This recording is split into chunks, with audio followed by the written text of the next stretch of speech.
Hello Commanders! We have a little bit more of a particular video for you today.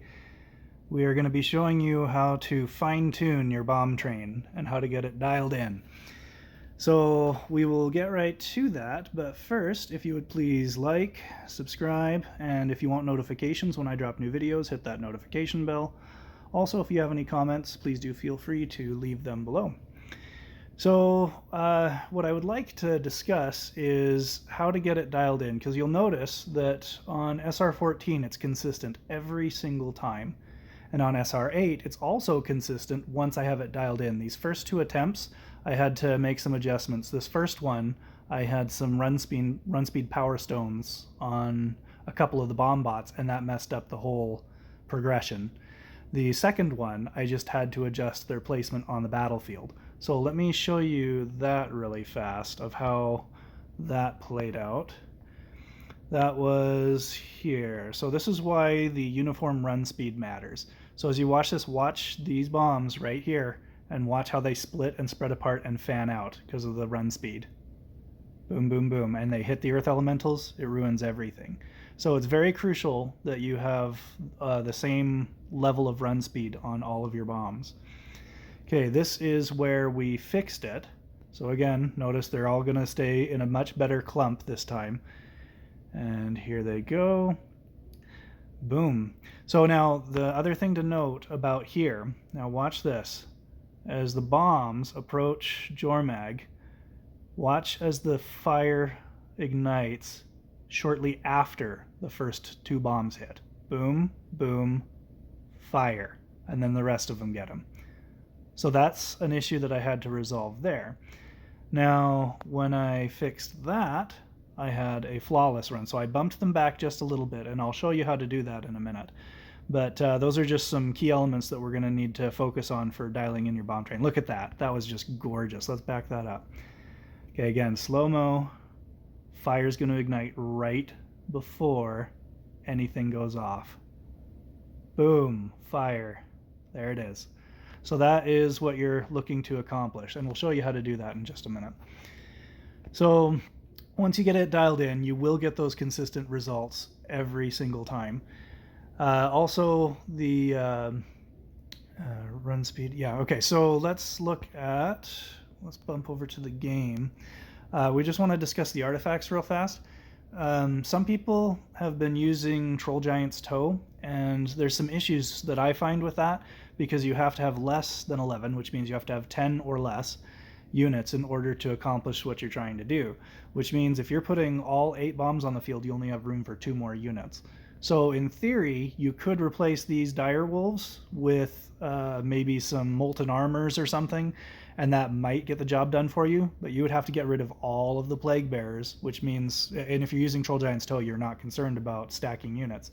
But then you've got to put either frost traps or freezing traps back here, or maybe some mine shrooms or something to keep the assassins from hitting your pyre.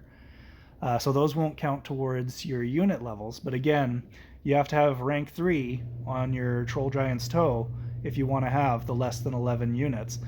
If you have less than rank 3, you're going to be at like 8 or 6 units that you've got to work with in order to get the job done. So I just prefer Primal Warhorn, and we'll show you more reasons for that right now, because this you get run speed on, and it's consistent run speed across the board. You don't have to change Powerstones. You just have to make sure that if you do have Powerstones on your Bombots, that they're all uniform. Now I've removed all of the speed Powerstones for mine just to ensure that that doesn't happen. So so while you may get a stronger percentage of attack power increase from the Troll Giant's Toe, this is just a more dependable build I've found. So the next point that I want to cover is, the Troll Giant's Toe. If you have more than those units, some of them may die, and that may put you under the threshold, which gives you the buff, but you have to have them die in order to do that. Once your bombs start going off, the first couple may put you below that threshold, and the rest of your bombs will get the buff. But why? I think it's much smarter to use the Primal Warhorn if you have it. Alright, the other artifact that we want to discuss is the Arcane Reconstruction Hammer versus the Ring of Unity. So here's my Arcane Reconstruction Hammer. You'll notice right here it says 40% on the chance to respawn, and that's the only stat that matters. None of these other things are really crucial to it functioning. It's that 40%. So if you're counting on several of these 7 bombs getting that 40%, then it can either hit or miss, and it's just not dependable, and you don't know where the bomb is going to spawn. It might spawn slightly off, and it may not hit the boss at the same interval as the others, and you might miss the fire, or it might get hit by an earth elemental. I just don't think it's reliable. So that's why I'm using the Ring of Unity, and even after the nerf, where they bumped that down, that used to be about 70% on this buff right here. It's now down to 47.5, but that's still 7.5% more damage than the 40% that you would get. So, and it's going to be hit or miss. Some runs you might get 3 or 4 of them to respawn.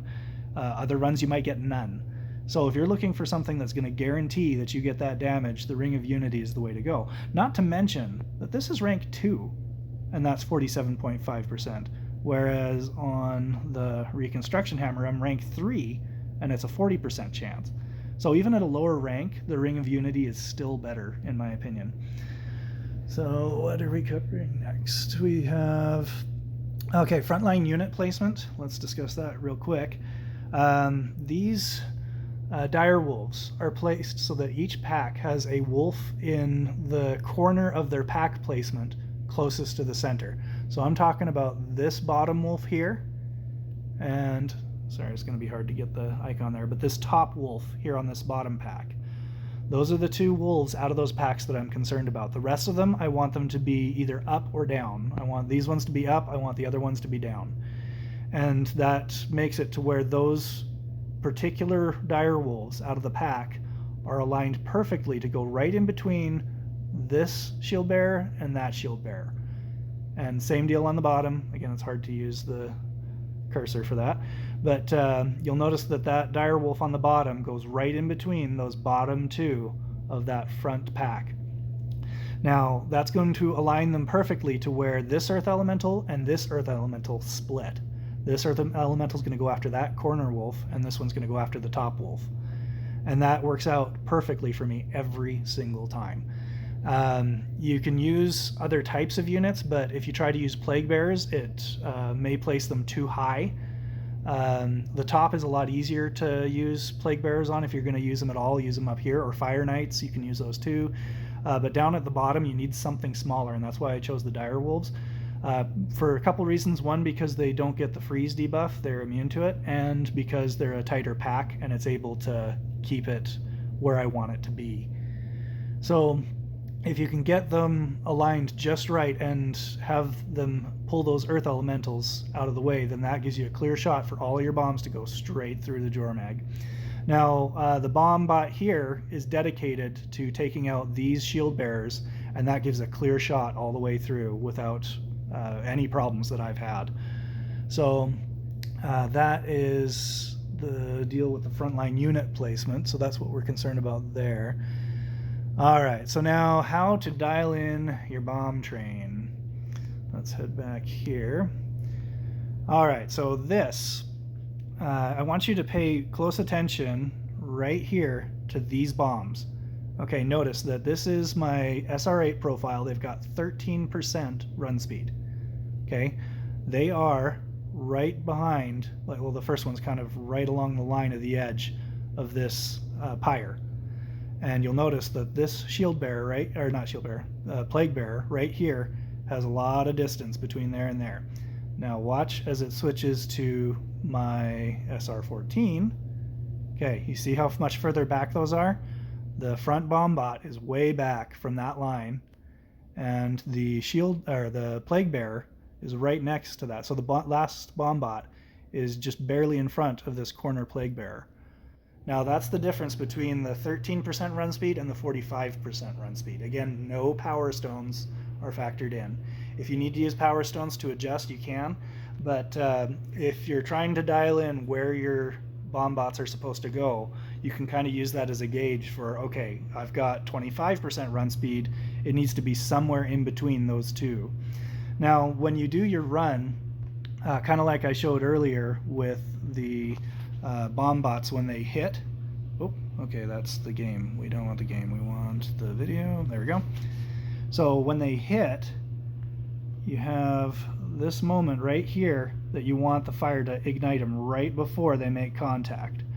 And that makes it to where his fist is not going to pound the last couple of Bombots, because that puts them further away and they get reduced damage the further out from the center of their radius. So you want that to be right there, and you want it to ignite as soon as they reach him. Now, the way to do that I've found, let's bump back to our raid here. Okay, is if you need to move your whole bomb train back, you do not have to take every single Bombot and adjust it. All you have to do is, if you need to be further back, you take this Bombot, move it to the back. If you need to be further forward, you take the rear Bombot and you move it to the front. Let me show you what I do there. So if I am not getting there soon enough, I would take this Bombot and plunk it on the front. And that gets the entire train moved up a smidge. If you are too close, then you take that front Bombot, move it to the back, offset it, get it perfectly aligned, and boom. That will get your whole bomb train adjusted with only moving one Bombot instead of having to move all 7 of them. All right, so what's next? Bomb train dialed in. Okay, a couple other points to make. If you are still having trouble getting your damage in, if for whatever reason you got your bomb train all dialed in, everything's running smooth, you got your guys running straight at the boss, everything's moving out of the way, but you still can't get a one-shot, the things that you can do is you can throw on Elixir of Power, and that'll boost your damage considerably. The other thing to note is you can level your Bombots, and it's best to level them evenly across the board. You'll notice 11, 11, 11, 11, 11, 10, 10, 10, 10, 10. If you want the most damage for the shards that you have, the best thing that you can do is to level them evenly. If you were to take your first couple of Bombots, get them to rank 12, there's not really any benefit to that, because you'll notice there's no red Powerstone slots. There's no incentive getting it to level 12 as opposed to just getting more of them to a higher level, because it costs so much more to get to level 12 than it does. Like, you could get 2 to level 11 for the same shards and gold that it costs you to get 1 to level 12. So that's why I've leveled my Bombots evenly across the board, and that makes it to where it's consistent every time. They're all hitting hard, and you're getting the most bang for your buck. No pun intended.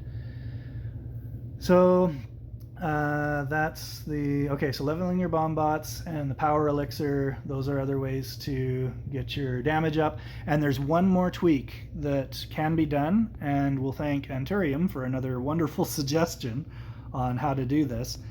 We'll just pop over here and have a look at that. Now, Anturium has given me permission to share this again.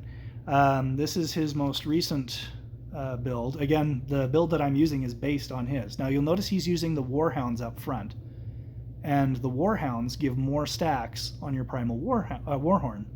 So instead of using the Dire Wolves, where you get maybe 3 or 4 wolves in a pack, you can use the Warhounds, and that gives you somewhere between 13 and 15, depending on your unit level, which will amp up your damage by, what, another 20%.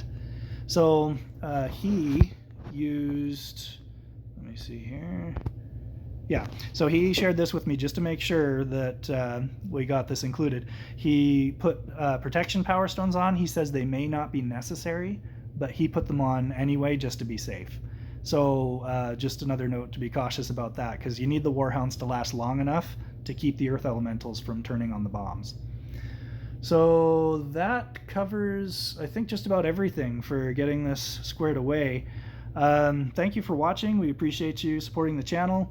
Again, please do like, subscribe, and leave some comments. And we are also on Facebook now. So if you would be so kind as to pop over to facebook.com/Mathramar, and you can like and follow us there. So sure appreciate you watching. Thank you for supporting the channel. We're cruising right along, and I really appreciate the support from the community. You guys have been awesome. So thank you for watching. We'll see you again soon.